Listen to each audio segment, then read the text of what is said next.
Mercoledì 8 novembre, San Goffredo Vescovo, è il 312° giorno dall'inizio dell'anno, ne mancano 53 al termine. Il sole sorge alle 6:59 e tramonta alle 16:49.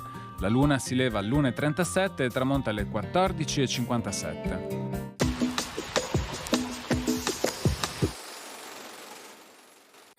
Francesco Bonafede fa presente la necessità di creare un orto botanico per la coltivazione di piante medicinali da servire d'esempio pratico durante le lezioni all'Università di Padova. Appoggiata da altri professori, l'istanza sarà accolta dal Senato Veneto nel 1545.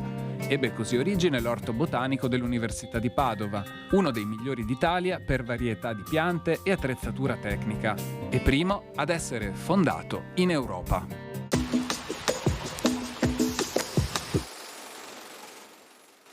Le previsioni per domani. Nella prima metà di giornata, nuvolosità in aumento sulla pianura e nelle valli prealpine, con varie nebbie di notte e in dissolvimento in mattinata.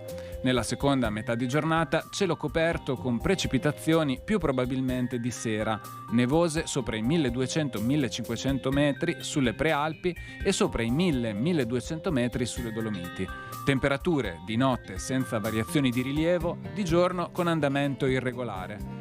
Di sera più alte rispetto al giorno precedente.